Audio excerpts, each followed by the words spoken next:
comic fans, welcome to Dangerous Comics. I'm your host, Dane Georges, and today we're talking about All-Star Superman. Now, All-Star Superman and the All-Star line was a group of books that DC released in the early 2000s. All-Star Superman came out in 2006, and it was led by Dan DiDio at the time to try to bring big creatives on and do whatever they wanted, kind of continuity free, kind of in line with what Marvel was doing at the time with the Ultimate line, Ultimate Comics, where they kind of rebooted and restarted continuity from the ground floor and rebuilt it. This was kind of taking a different approach where it was just continuity free. The creators could do really whatever they wanted. The other book that's kind of most known or hated is the other All-Star, an All-Star Batman and Robin by Frank Miller and Jim Lee. Not nearly as well loved and regarded as All-Star Superman. But All-Star Superman brought together the amazing team of Grant Morrison, Frank Quitely, who had massive success with other books in the past, such as Flex Mentallo, their run on X-Men, and just tons of other work. They were a great Scottish comic creator team, and they came together to kind of re-envision what Superman could be, and really starts off with a really strong issue 1, and we're just going to dive on in. And just to start out, we get this amazing cover just of Superman kind of looking over his shoulder, just resting on a cloud as if he's like weightless, just looking at the reader, kind of inviting us in. Amazing logo treatment by the one and only Chip Kid, and it's a really cool play on kind of that normal Superman logo, just getting rid of kind of like that 3D element, and also kind of bringing in some of the moments that Action Comics had where it would kind of go off the side of the page and kind of go full bleed. And so this was intended to be kind of a bigger line, but this is kind of the last book of the All-Star line until I believe DC did bring it back with All-Star Batman again under Scott Snyder, under the Rebirth era. And I do believe that this cover is also inspired. Grant has a story that they were at a Comic-Con where they saw somebody dressed as Superman and just saw them very casually sitting there, and said that that was what Superman would actually be like. So I think that's probably inspired by this as well. Yeah. And so we have really cool colors. I love this like kind of depth and how we're like seeing the metropolis from above. Just very delicate line work, and the clouds all feel so fluffy. There's some depth that Jaimie Grant kind of did with some blurring out here and with the sun that's really interesting. But let's dive on in. So we start out with just probably one of the best origin sequences ever done, just kind of broken down in such a beautiful way. Just these 4 panels of doomed planet, desperate scientist, last hope, kindly couple. And we've got just really all you need to know about the Superman origin right there. And then who are they talking about? Flip the page. Superman. I love how this is just a wordless panel. This could be a title page, it could have the creator bylines and everything, but they choose to just let this be its own page, its own panel. And it really is you get Superman as an icon, as iconography, and it's kind of a caption all in itself, last hope, kindly couple, Superman. And I do think it's really interesting. I was comparing this to the collected trade, and it does seem like, we've got Superman with the sun behind him. He's flying right by the sun, and obviously the sun was cast a very strong shadow against him. But it seems that in the collected trade, they have kind of changed these colors a little bit to kind of bring out the red and the logo a little bit. And I think it happens another place too, so I'll try to highlight that as well. But yeah, you can see it's much darker here. But I believe that's probably Jaimie Grant going back in and doing the colors. So just a beautiful, beautiful double page spread of Superman just looking majestic and flying right at us. And what's so great about this first issue is also just how we get thrown right into the story. We're at the sun. We've got a team that's trying to do the first manned sun mission. They're trying to steal a bit of the sun, kind of being like Prometheus trying to take the fire and bring it back to humanity. And we really don't have any of this explained right on these first 2 pages. That's something that comes later in the story. And I think that's something that's really great about how Grant Morrison writes their stories, is just how doesn't treat the reader like an idiot. They just throw us in and we'll catch up. We know that the story will unfold as we read. But we get this unmanned or this manned sun mission that is going wrong as soon as we kind of meet them. We've got Quintum, who is kind of our only human on board, I believe, and then these 3 other genetically engineered sun probe people that have been made to kind of survive this mission. And as we're going, one of them transforms and says that he's remembered something. I'm a genetically modified suicide bomb in human form. Death, courtesy of Lex Luthor. And really cool kind of panel as, you know, the probe is falling and we get these kind of panels that are all askew, and even the lettering becomes askew in the first panel, kind of helping us feel like we are also falling into the sun. We then cut back to one of the people on Earth that's kind of watching the mission as they're kind of saying, the Ray Bradbury, that's the name of the ship, is going down. There can't be much time.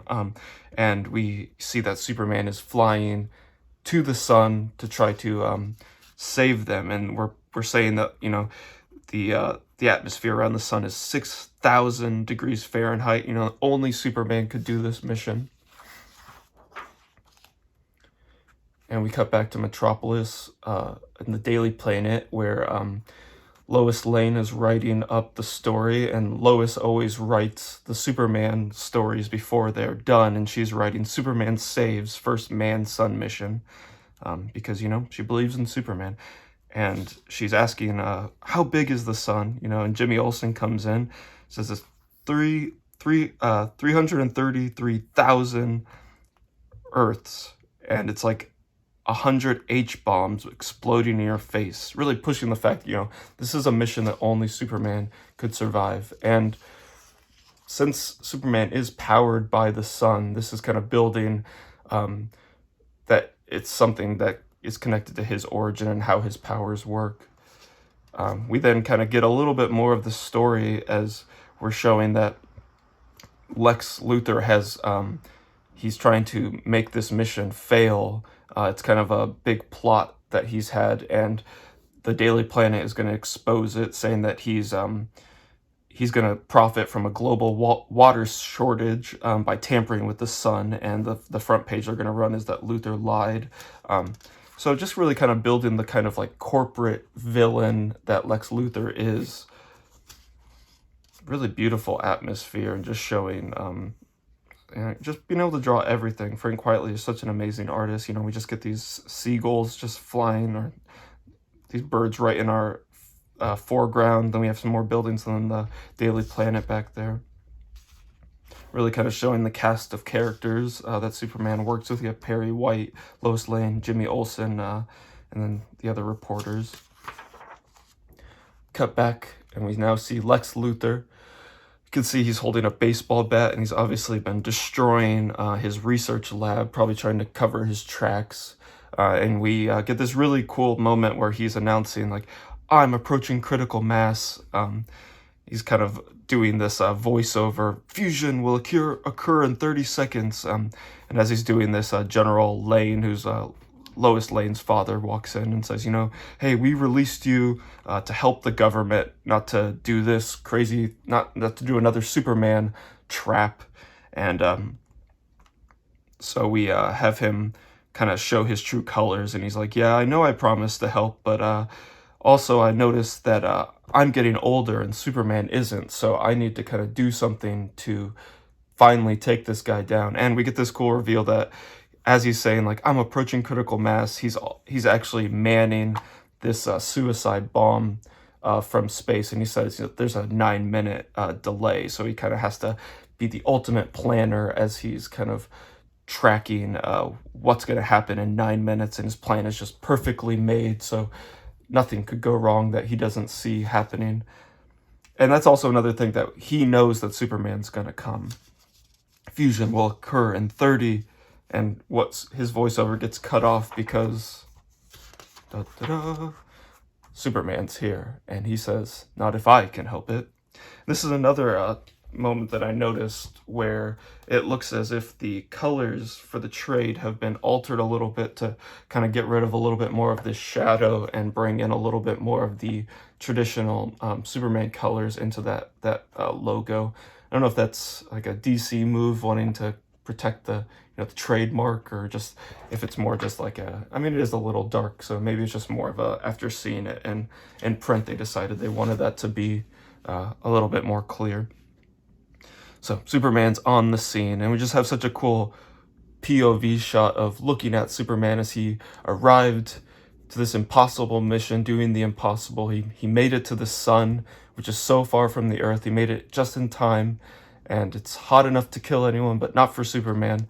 And so Lex is saying, "So if I want to die happy, it's time to get serious about killing Superman, don't you think?" And so we are kind of getting the picture that he knew Superman was going to arrive in time and stop this bomb. And this really cool sequence of we always Frank quietly does this really cool thing of kind of like layering panels over like a bigger image, kind of giving us that splash, but then letting these three panels kind of also tell a story. And this suicide bomb is saying, the purpose of my existence is to explode. You have no right to limit my ambition, fascist. No right at all to stand in the way of my self-realization. And then Superman says, "You misunderstand. I'm here to help you with that. Blow the hatch, Quintum." And then drops out and lets him explode at safe range in the sun's atmosphere rather than inside the probe. And we get this is the first little glimpse that maybe being so close to the sun might be doing something to Superman, as he's doing like his heat blast, or his heat vision. It's coming out like white hot, more like electricity, and blasting the bomb down to explode. And then we have Superman towing the probe back to Earth, and we get a little explanation that Superman is shielding us by extending his own bioelectric field. It seems impossible. Only nothing is impossible, Flora. And so that just is talking about in the comics, it's explained that Superman has this like protective aura around him from his cells being overpowered or powered by the sun, and because he's being overpowered here, he's able to extend that aura to encapsulate the probe and pulling it with him. So obviously, being this close to the sun has done something to Superman. And that was just kind of like an explanation back in the comics, just to explain how like his suit wouldn't get all ripped up when he'd get hit by bullets and stuff, because he's invulnerable, but maybe the material that his suit is made out of isn't. And then so really cool sequence as we arrive to these this kind of like test area on the moon.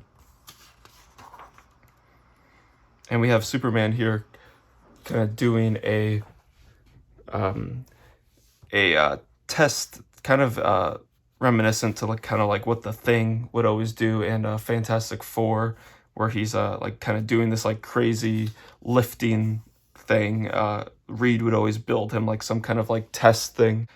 We have Quintum here saying that like you're lifting the equivalent of 200 quintillion tons, Superman.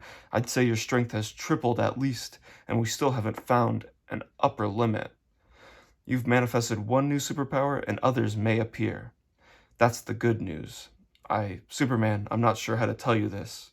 And Superman says, "Tell me straight." And as he does, it just breaks this device. So obviously his power has gotten a little bit stronger.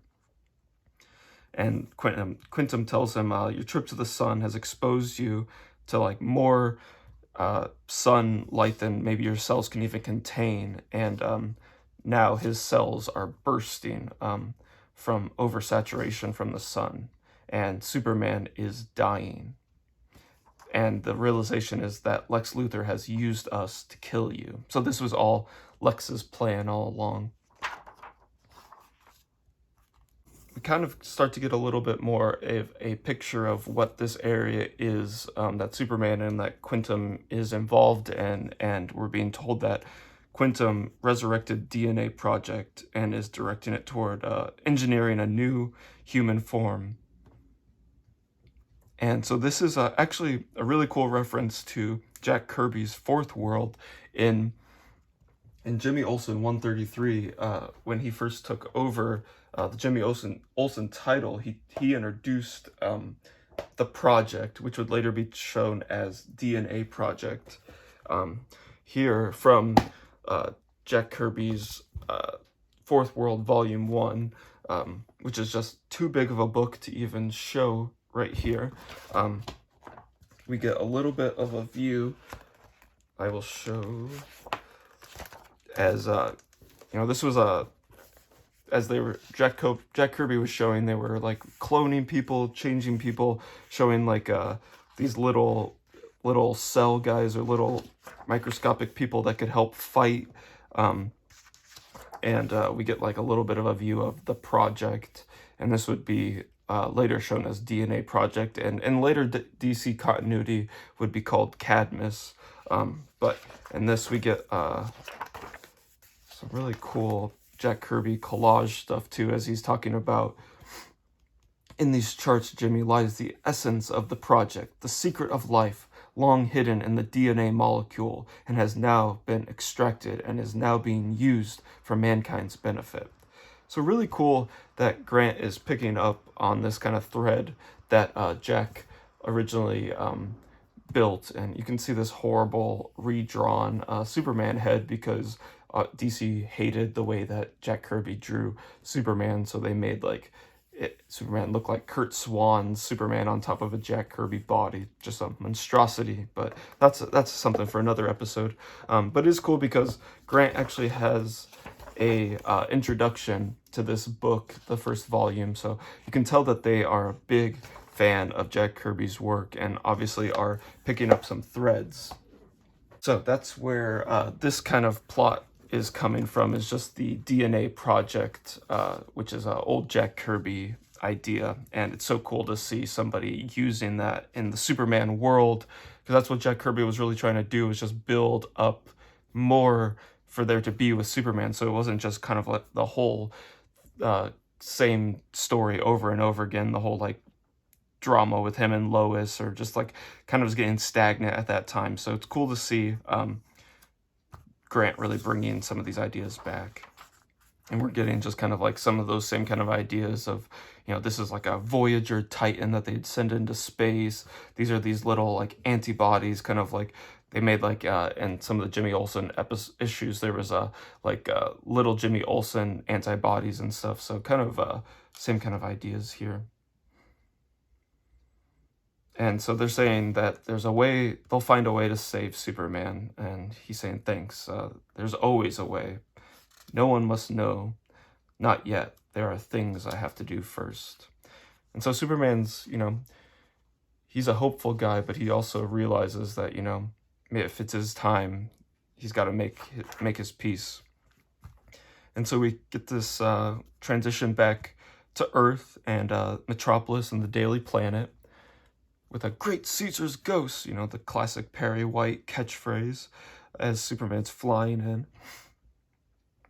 We get this amazing just Clark Kent sequence, and I have to say, like, this book was the book that made me love Superman. I feel like, everyone always jokes about, like, how could it be, like, he just puts his glasses on and he's a different person, and how does everybody believe that? But I think the way that Frank Quietly draws this, inked wonderfully by Jaimie Grant, but this is how Clark Kent could work and how the transition would work. Like, just the way that they show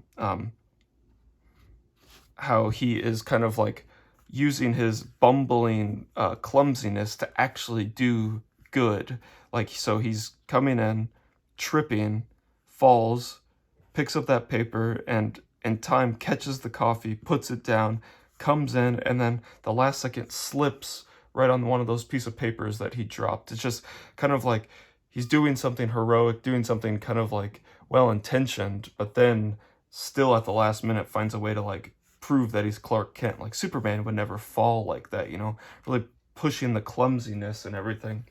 And also just sorry, I kind of skipped over it, but a really great sequence of like, you know, he's like, Clark Kent is fired in 10 seconds, and you know, he's using that 10 seconds to like come in. There's Superman's gonna rescue this kid. 3, 2, hold the presses, and he arrives just in time, but still finds a way to fall, and then we still see, you know, he saved that kid. And sorry, to go back, there's some really good back matter in the collected trade, showing off just some of the kind of work that Frank Quietly did to kind of explore the differences between Clark and Superman. And I think it's really just like in this body language and the posture of how, and he really sells like the hair too, of how that changes his whole shape, how he kind of like changes the jawline by kind of pushing his neck down more. Really cool look at like this kind of what we just saw a little bit. I think this is for another issue where he's doing like a little bit of a change from Clark to Superman. But I don't know if there's another artist that really does this Clark versus Superman body language as well as Frank Quietly. And we get back to Lex, who's being arrested because, you know, his crimes have been revealed and it's come to light what he was really up to. Just thank God, it's for my own good. I realize that. Put me away, boys, before I really do something terrible to Superman.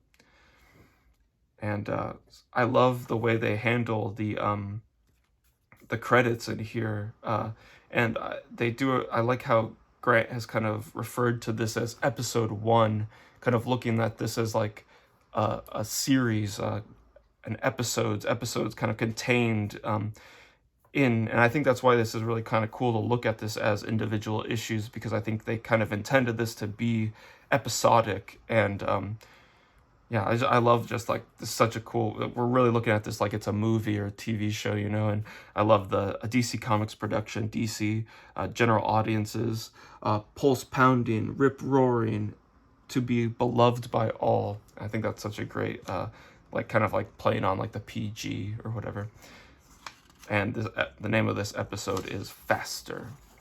And we get this really great epilogue with Superman and Lois. And this is where Superman needed to, this is what he needed to do. You know, this is what he was thinking of when he found out that he had so little time left. And we get this awesome sequence again, as what I was talking about with like the bumbling Clark Kent, sorry, and how he's using this persona to actually do good as well. So we're like, have them walking under this marquee, and Clark Kent knocks into this guy's pissed about it, but then something had fallen from the marquee that this guy would have been underneath if Clark didn't run into him. So, you know, still being Superman, even in his Clark Kent persona.